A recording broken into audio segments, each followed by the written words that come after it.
In this video, we're going to take a quick look at separable equations, which are a type of differential equation that we can solve using integration techniques along with a bit of basic algebra. So as I stated in the last video, solving a differential equation, an equation that has a bunch of derivatives in it, requires us to undo those derivatives using integration. So we need to undo derivatives using integration. So let's take a look at an example. Consider dy dx equals y. This is one that we looked at before, y prime equals y. How would we deal with this? Can we just integrate both sides?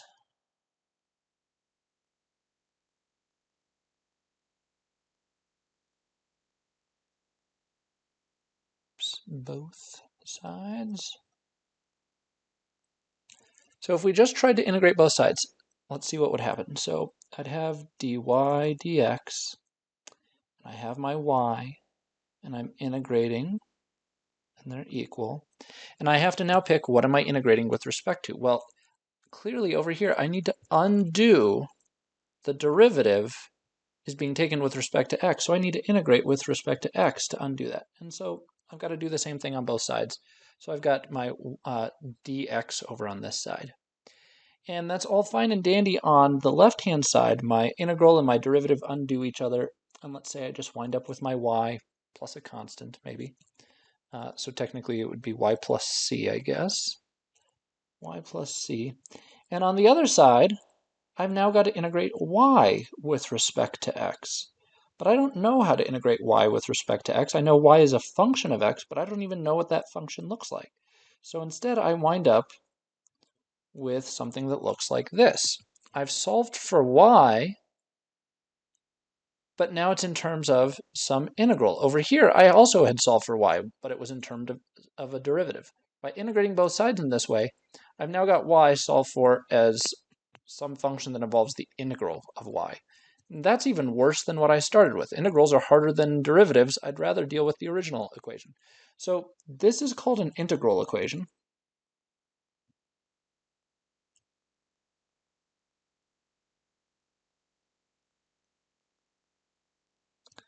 And it's worse than what we started with.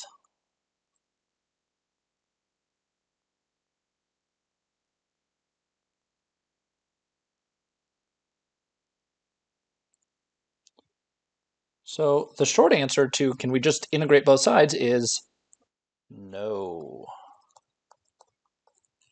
The reason we can't just integrate both sides is because of the discrepancy between the y variables over here and the x variables.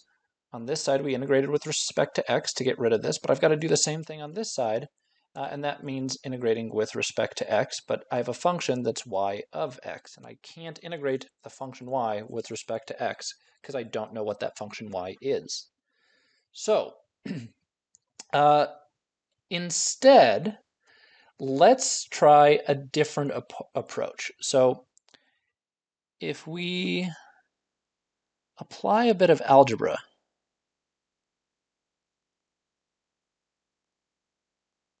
at the get-go, then we can make some headway.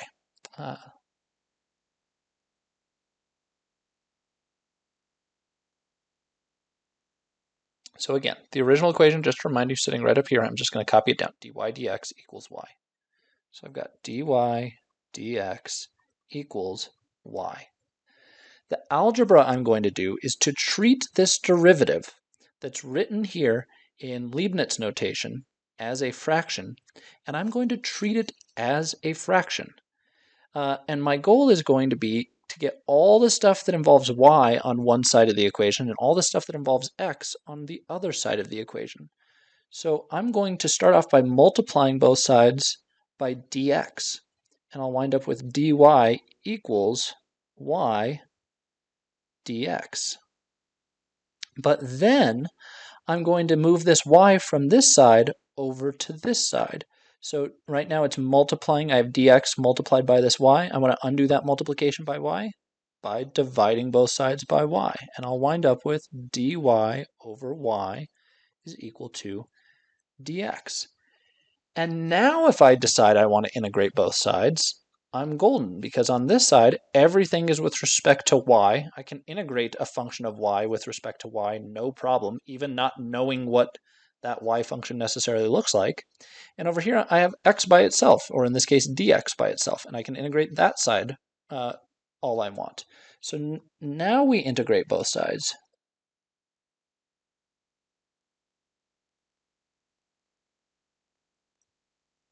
And so I'll have the integral. I don't even need to introduce the differentials. They're already sitting there. I have dy over y equals the integral of dx. And on the left, when I integrate dy over y, that's the natural log. So I'm going to get the natural log of the absolute value of y on the left.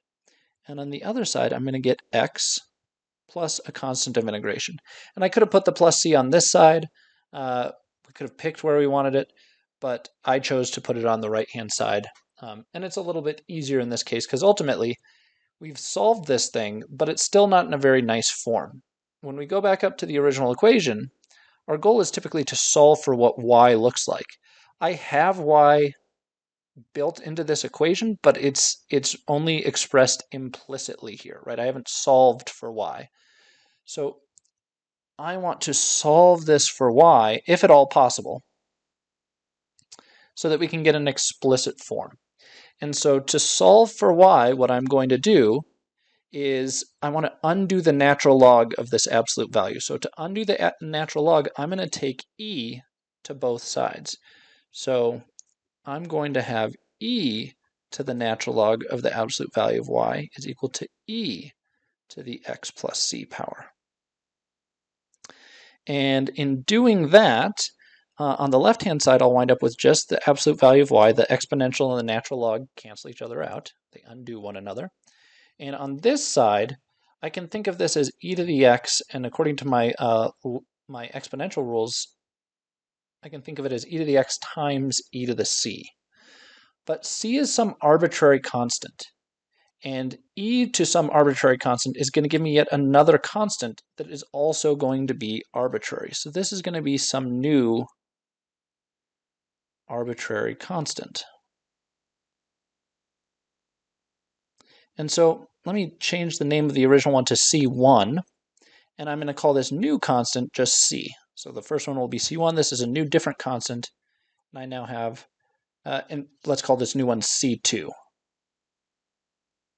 So I now have the absolute value of y is equal to this new constant, e to the c1, which I'm calling c2, times e to the x. So I can just write this more simply as c2 e to the x. And the last thing I want to do is get rid of these absolute values. And there's a couple of different arguments for this. One of them is essentially that because this is an arbitrary constant over here, it's what's going to be in charge of taking care of whether this term, whether y itself is positive or negative when it's all said and done. So basically, the other argument that we could make is that if we've got this piece over here, this original constant, it doesn't really matter. What I'm going to wind up here with is basically having a positive result. So if the original constant was positive or if it was negative, when I do e to that number, it's going to give me some positive result. And so I've got to assume that this is positive anyways. This term over here, the e to the x, so again, let me make this totally clear. C2 is greater than 0. And it's because C2 is equal to e to the C1. And even if C1 is negative, even if this winds up being e to some negative power, that's still greater than 0. So our C2 is going to always be positive here no matter what, as is this exponential here. So basically this whole side is positive no matter what. I don't need these absolute values. and I can simply write this as C2 e to the x, according to the way that we've got it set up there. And now down the line, we'll be able to relax this restriction. It will be possible to come up with negative values of C2. I know I just argued against it based on this C1 that we have here. But you'll see that there are going to be, usually the cases where this is negative wind up being sort of non-physical when we're talking about actual practical applications. But there's some other arguments you could make for why you can drop the absolute value. But essentially the idea is, long story short, because this constant here is an arbitrary constant, we can just roll anything having to do with this absolute value, whatever plus or minus. Ultimately, if y is positive or it's negative, we'll just have the c account for whether it's positive or negative, as opposed to having the absolute values get rid of that. Okay, so this was our approach. We did a little bit of algebra. Instead of trying to integrate directly, we did some algebra to separate all the x variables to one side and all the y variables to the other side. And that's what we've got right here. All the y's on the left, all the x's on the right. Then we can integrate both sides and go from there. So in general, this approach works. A differential equation is separable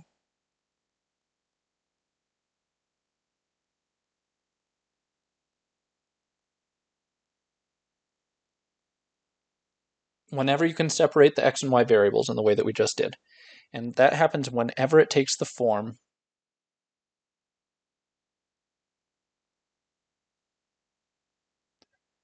whenever it's of the form dy dx equals some function of x times some other function of y. And those two functions are being just multiplied together. So these are totally separable. I would be able to multiply both sides by dx to get a dx over here, and then divide both sides by h of y to get the h of y over here, and add up all the y's on the left and all the x's on the right. So, right, if we solve this generically speaking, we can solve this as dy over h of y equals g of x dx. And we've got all the x's on one side, all the y's on the other side. So this is the form that we're looking for. And it turns out a lot of differential equations happen to take this form. So let's just do another one or two here. So we've got dy dx is equal to x squared y. Clearly something that's written as a function of x times some other function of y. They're totally separate. And we can do our algebra to rewrite this as, I'm going to divide both sides by y, multiply both sides by dx, and I'll get dy over y is equal to x squared dx. Then we'll simply integrate both sides, and we will get, on the left-hand side, I'm going to get that natural log of the absolute value of y again. And on the right-hand side, I'm going to get 1/3 x cubed plus some constant c. We'll go through the same arguments. I'm going to take e to the both sides, and I'm going to wind up with the the absolute value of y on the left, and I'll wind up with e to the 1/3 x cubed plus c on the right. Make the same argument as before. I can treat this as e to the 1/3 x cubed times e to the c, and call that e to the c a new constant. In this case, we'll just call it k or something. Well, whatever. Let's just do what I did before. So I'll call it c1 here, and then I'll just rewrite this as c2 e to the 1/3 x cubed. And lastly, make an argument about the absolute values, the fact that this c2, which is really e to the c1, is always going to be something where it's greater than 0, and so we can ignore the absolute values here, and we can wind up with y equals c2e to the 1/3 x cubed. So we have a means of ignoring the absolute values. Notice again that our solution is not unique. We have this constant here that I'm calling c2. To make this unique, we need to pick c2, and this comes what comes into play here is that idea of an initial value problem, just like I talked about before. So this is not unique. To make it unique,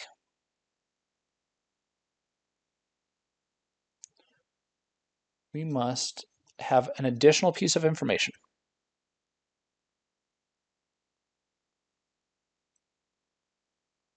And often in the form of an initial value, making this an initial value problem, to determine the value of that constant.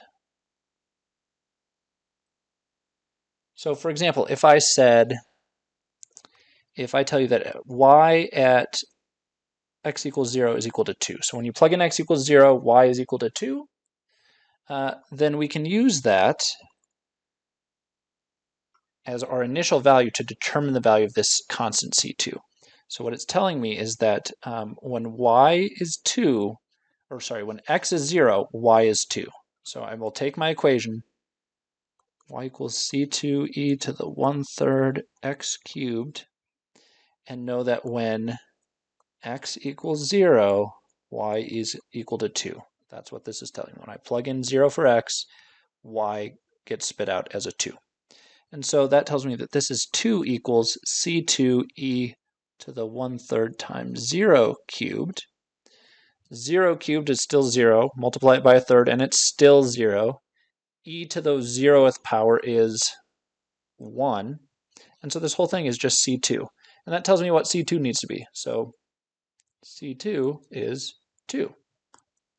So with this initial condition, this is the form of what we're calling an initial condition. Well, if we plug that in, we get that y is equal to 2e to the 1/3 x cubed. That is our solution to this equation. Okay, so now we have a specific equation. This is unique. And the idea is, again, going back to the idea that we have sort of a family of solutions at this point. We have this family of exponentials, and they all look different depending on if you pick a different value of C2. So maybe some go like this, and this, oops, and this, and this, and this, whatever the case may be. And by picking that when x is equal to 0, that y was equal to 2, we specifically said we are only interested in the curve that goes through this point, and that means this is the solution we care about, and all of these other solutions we don't care about. Now we have our one unique solution that happens to go through that one particular point. So that's kind of the idea of what the initial condition does. It takes us from having a big family of a bunch of possible solutions and says, no, we're really only interested in the solution that happens to go through this particular point, through the point 0 for x, 2 for y. So through the point 0, 2. That's it. These separable equations can be a little bit more complicated. So let's take a look at a slightly more complicated one. E to the x y dy dx equals e to the negative y plus e to the negative 2x minus y. So this thing looks really scary, and it is. This is what we're trying to solve. And it definitely does not look like the form that we had a minute ago, where we've got dy dx by itself on this side, and it's just equal to some product of something that's only a function of y and something that's only a function of x. However, if we do the correct algebra, we can get it into a form where things are separated. So this is going to require a bit more algebra. So it requires more algebra. Okay, so my goal, again, is to get all the y's on one side and all the x's on the other. So let's take a look at the y's first. I've got a y here. I've got my dy over here. but I have the e to the negative y here, and then I have the portion of this that's another e to the negative y. So you can really think about the right-hand side over here as being e to the negative y plus e to the negative 2x e to the negative y, right? Our exponential or our exponent rule says that when you multiply two exponentials with the same base, you simply add the two exponents. And when I add negative 2x to negative y, I get negative 2x minus y. And so then I can factor out an e to the negative y over here, and I just have 1 plus e to the negative 2x. So essentially what I'm saying is if I multiply everything up here by e to the positive y, or you could think of it as dividing by e to the negative y, I can get rid of the e to the negative y's over here. So I want to move that part over to that side. So I want to multiply by e to the negative y. Sorry, e to the positive y on both sides, and that'll cancel this term out. And so what I'll wind up with after that is I've got my e to the x, I've got my y, my dy dx, and I will have an e to the y over here as well, because I will have multiplied both sides by e to the y. And I'll have what's left on this side is 1 plus e to the negative 2x. So that's good. I've gotten rid of the y's on this side. I only have x's over here, but I also have some x's over here. So I've successfully moved all the y's to the left-hand side, but I still have some x's on the left-hand side that I want moved to the right. So I want to get rid of this e to the x, and I want to get rid of the dx. I can do that by multiplying by dx on both sides and by e to the negative x. So now I'm going to multiply by e to the negative x dx on both sides. Multiplying by the dx will get cancel with this term. Multiplying the e to the negative x will cancel with this term, and I'll wind up with e to the y times dy is equal to e to the negative x times 1 plus e to the negative 2x dx. And now I've successfully done it. Notice at the very beginning, if I'd kind of been clever about it, I could have recognized that I wanted this e to the x over here, and I could have just said, I'm going to multiply by an e to the negative x to get rid of it, and the dx to get rid of this.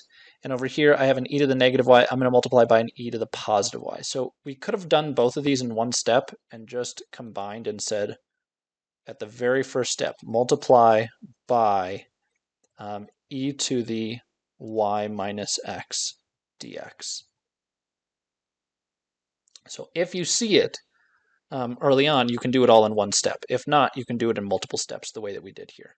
Either way, you'll wind up with the answer that we've got down here.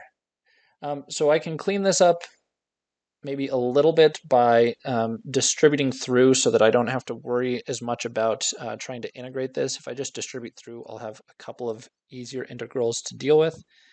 So if I just write this as y e to the y dy, and again, all I've done is switch the order of these two terms just to make it slightly nicer looking. And over here, I'll distribute that through, and I'll get e to the negative x dx. So I'm distributing both this through and this through, both the dx and the e to the negative x times the 1 gives me this. Then I'll do the same thing, multiply both of those times this term. So e to the negative x times an e to the negative 2x, we'll add our exponents, and I'll get e to the negative 3x times dx. And now we integrate both sides.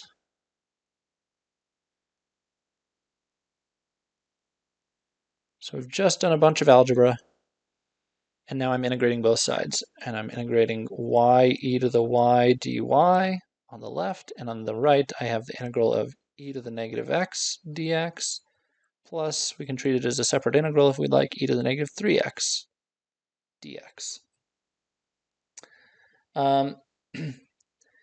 Over here, we're going to have to do this by parts. But these ones, whoa, these ones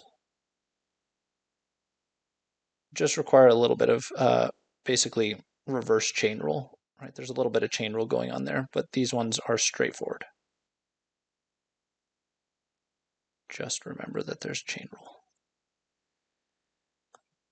Okay, so we can do it separately. On the left, I'm going to let u be equal to the y and dv be equal to the e to the y dy. When I integrate that, I'll get simply e to the y, and when I differentiate this, I'll get simply dy. And so on the left, I'm going to have this integral on the left is going to become uv, so y e to the y minus the integral of v du, which is e to the y dy. And that's equal to, on the other side, these relatively easy ones, what's the integral of e to the negative x? Well, it's e to the negative x, but keeping chain rule in mind, I need an extra minus sign to cancel this minus sign that I'll get when I take the derivative. So I need that extra minus sign there. Similarly, with the other one, I'm going to get e to the negative 3x, but if I were to take the derivative of e to the negative 3x, I'd pick up a factor of negative 3 that I don't want. So I need a factor of negative 1/3 to cancel with that factor of negative 3. And then I've got my plus some constant out here. So I'll call it whatever. I can just leave it as that constant.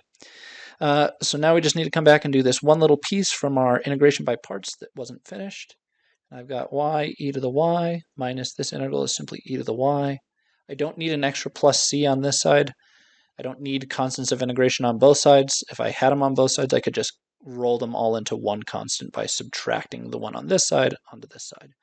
So we only need it in one place. And we wind up with this. And at this point, generally you would maybe want to try to solve for y, but that's not going to be possible here. I can factor out an e to the y and write this as like e to the y times y minus 1. I can't get rid of this e to the y without taking a natural log. That would help me solve for this y, but taking that natural log would screw up what this stuff looks like. I can't solve for this part without screwing up this part. So we're not going to really have a particularly easy way to solve for y. In fact, in this case, there's no way to solve for y directly. So at best, we can leave it either like this, or we can, oops, and I missed my 3 that's supposed to be up there. Or we can move everything to one side of the equation and write this as something like this, plus e to the negative x plus 1/3 e to the negative 3x. And just say that this whole thing is equal to some constant. But either way, it doesn't really matter. But in this case, we can't solve explicitly for y.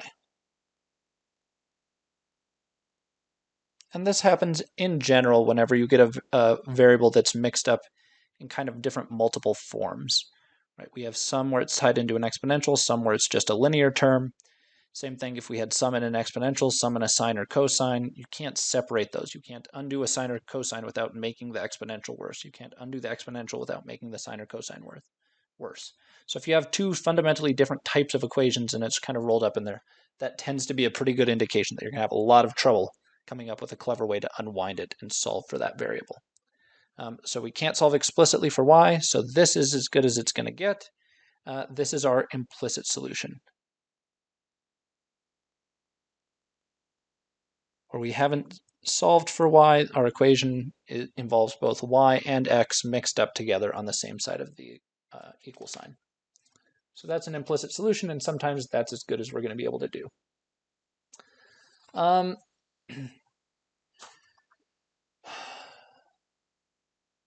This is probably good enough to get you started on these. There's one other type of problem that shows up, and I just want to talk about it briefly as opposed to going through it in a bunch of detail. But I think there's maybe one homework problem on this, and it has to do with something called orthogonal trajectories. And the reason that it's introduced here is the way that we solve for one orthogonal trajectory given the other set of equations uses this method of separable equations. And the applications for orthogonal trajectories are pretty widespread. They show up in a ton of different physics applications. So for example, if you look at the magnetic field that's created by a running current, the magnetic field and the current field are orthogonal to one another, and they create these orthogonal trajectories. It happens with lines of force, and they're orthogonal to lines of constant potential. This happens in like what are called streamlines in aerodynamics.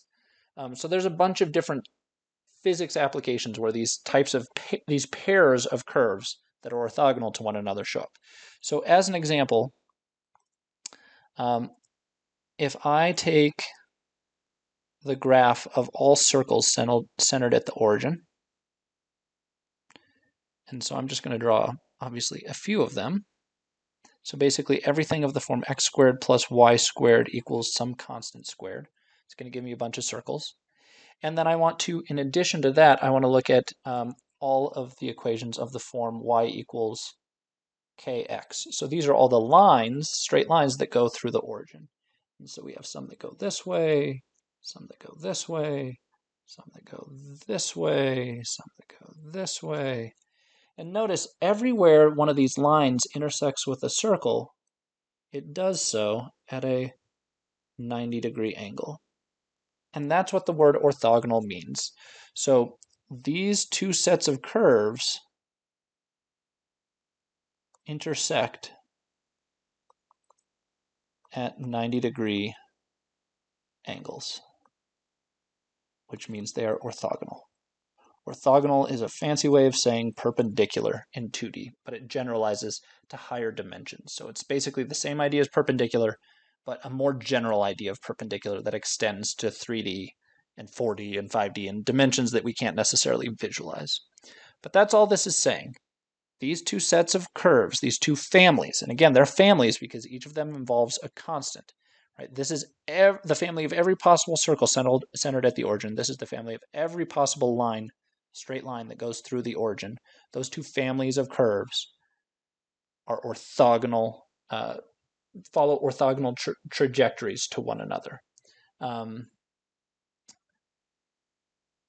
Okay, so these families of curves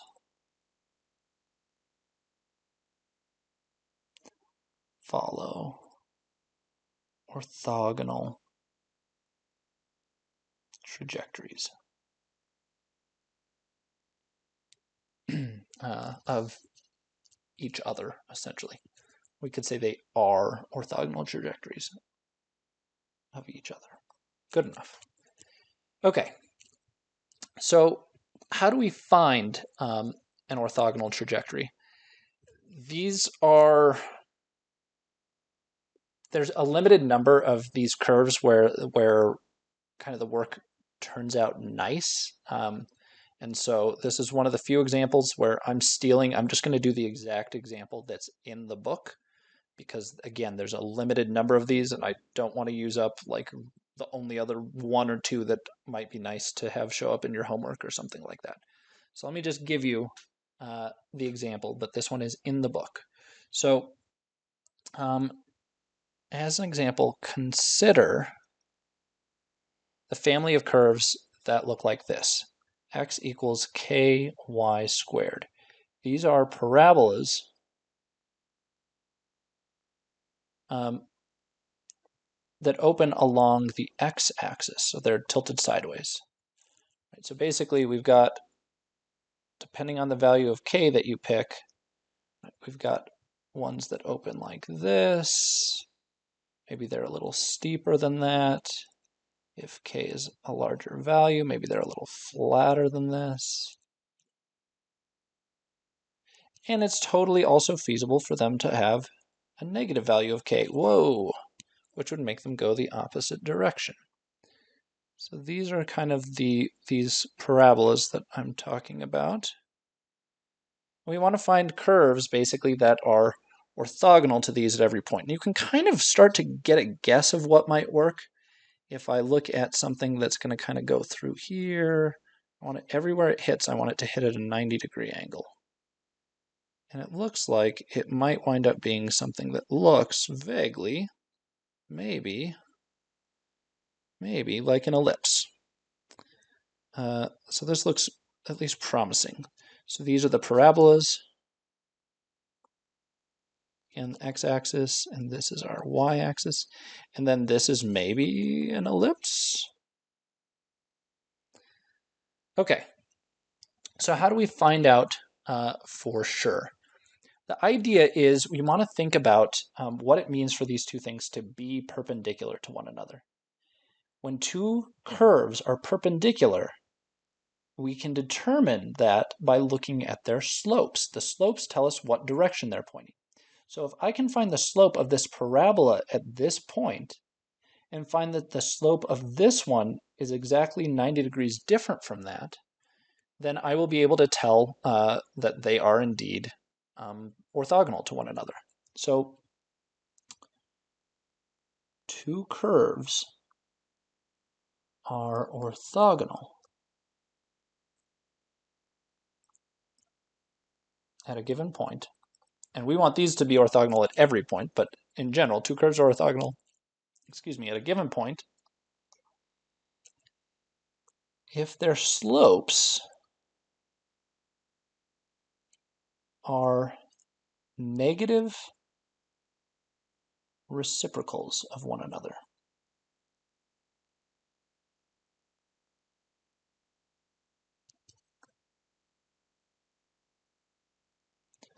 So for example, just real quickly, if I give you the line y equals 2x, what is the slope of a curve that is orthogonal to that? Well, I can kind of draw it here. It would need to go that way and that way going through the origin, right? That would be my 90-degree angle, which is my x and my y. And to get this one, right, we can see that I had to go over 1 up 2 to get a slope of 2, so over 1 up 2. And over here, what we'll see is that this other curve is basically over 2 down 1. I should draw that a little there. That's probably a slightly better drawing of that. Again, try not to rely on my crappy drawings for your intuition, but same thing, over 2, and this would be down to -1 down here. And those two things would be orthogonal to one another. You may remember this if you remember from trig when we learned the dot product. We can determine if two things are orthogonal, or two vectors orthogonal if their dot product is 0. So if you think about this as being a vector and this as being a vector, the first vector is the vector 1, 2. The second vector, so if I call this v1 and this other one v2, it's my two vectors. So v1 is 1, 2, and v2 is 2, -1. Then when I take their dot product, I get the vector 1, 2 dotted with the vector 2, -1. And you remember the dot product, you multiply sort of pairwise, so the 1 times the 2 times the -1, and then you add up the results. So we got 1 times 2 plus 2 times -1. Let's put them in parentheses. Clean it up, and I'll get 2 minus 2, which is equal to 0. And that's how you know two things are perpendicular, if their dot product is 0. And similarly, what are the slopes then? Well, for v1, which I mislabeled, let me put the 1 there. v1, the rise is 2 and the run is 1. So for v1, this one has a slope of m equals 2 over 1.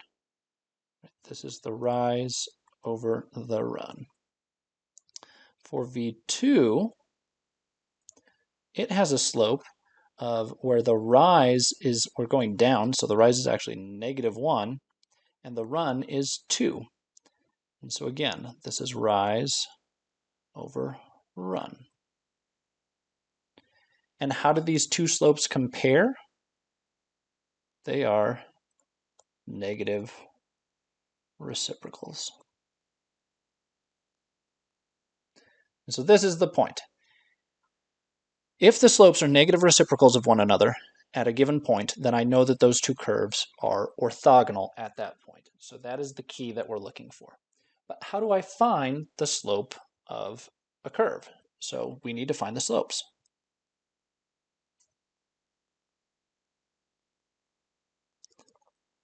Well, the curve that we had was x equals ky squared. Just to go back and remind ourselves, that is this curve, the first set of curves, these parabolas, and we're hoping we eventually come up with that ellipse maybe for our result. But in this case, we've got x equals ky squared. What is its slope? Its slope is dy dx. So I need to take d dx of both sides. So we're doing implicit differentiation here. Apply d dx to find, with the goal of finding dy dx, which is the slope, right? Change in y over change in x, a rise over a run. And so when I apply d dx on the left to x, I'm just going to get 1, and then on the right I'll have d dx times ky squared. We'll have to do implicit differentiation. On the left I'll get 1, and on the right I'll have to change this to a d dy of ky squared times dy dx. Using chain rule, we rewrite d dx as d dy dx. And now I can take the y derivative of this and get that 1 is equal to, in this case, we'll get 2ky times that dy dx. Okay, or solving for dy dx, which was our goal, the slope, I'm going to get 1 over 2ky. Okay, so I've just divided both sides by this. So here is what that slope looks like. But right now, this involves this constant k.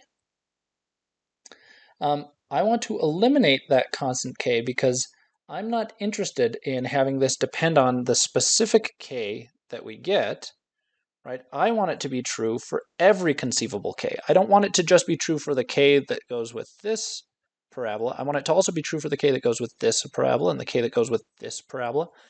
And so I don't want to have to like pick a specific k. I want this to work independently of k. Let's get rid of k. How do we get rid of k? Well, I need to go back to the original equation and solve for what k is. What is k? Well, you can think of k being a constant as being a constant, and if I divide both sides by y squared here, I'll get k equals x over y squared. So, but k equals x over y squared from the original equation, and I can plug that in its place. So dy dx is going to be equal to 1 over 2 times k, which is x over y squared times y. And if we clean this up, I'm going to get 1 over 2 multiplying that y in the numerator with the y squared in the denominator. I'm going to get cancellation of this and the square. So I've got 2 x over y, and I can really think of that 2 as being in the numerator of the denominator, and I've got fractions within fractions, so instead of dividing by that fraction, I'll multiply by the reciprocal and get y over 2x. Okay, so this is the slope of the different parabolas.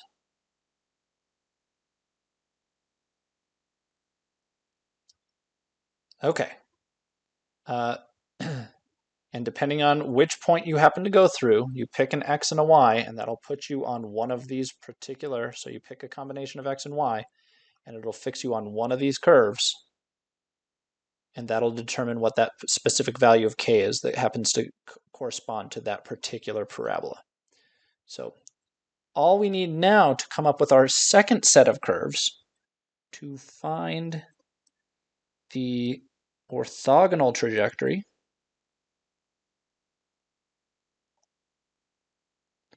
I need to find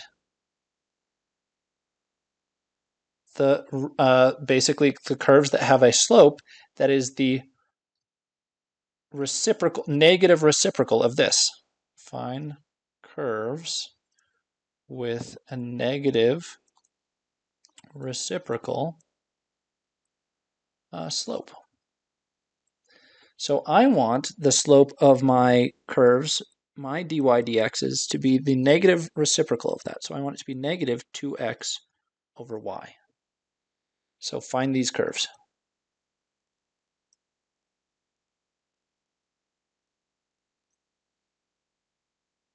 Well, how do I find these curves? This is a separable differential equation. And we can solve it by separating our variables. So I will multiply both sides by y, and I'll get y dy. I will multiply both sides by dx. I'll have negative 2x dx. I'll integrate both sides, and on the left I will get 1/2 y squared. On the right I will get negative x squared.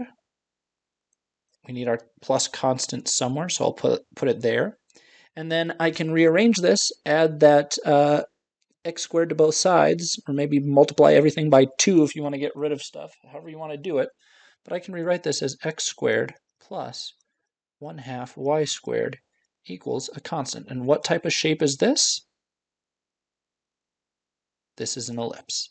And in fact, it is the exact ellipse that we just drew right here.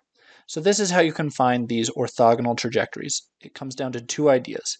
The idea that the slope is dy dx, and the idea that two orthogonal slopes will be related as the negative reciprocals of one another. And so as soon as you find the slope of one set of curves, irrespective of its constant, so you've got to always get rid of that constant. Once you find that slope, irrespective of that constant, take the negative reciprocal of it, set it equal to your dy dx, which is our new slope that we're trying to find, and then use separable, the fact that it's a separable differential equation, to go through the process to find the curves corresponding to this. But again, I will leave it as an implicit expression, and it's the ellipse corresponding to the ellipse that I've drawn in this picture. And in fact, it's a whole family of ellipses because obviously there's different values of c. So we would have a different ellipse in here like this, and a bigger one out here like this, and so on and so forth. And they would all be ones that have been picked to have 90-degree intersections with our family of curves. Okay, so overall, these orthogonal trajectories are not going to be a huge topic. I think I'll have one on your homework. I just wanted you to see them and have heard of them. But do get good at doing these separable equations. Probably you can expect to see one of these on an upcoming quiz and or exam. And it's definitely going to be a topic that you'll see a lot more of should you take an entire class in differential equations down the line.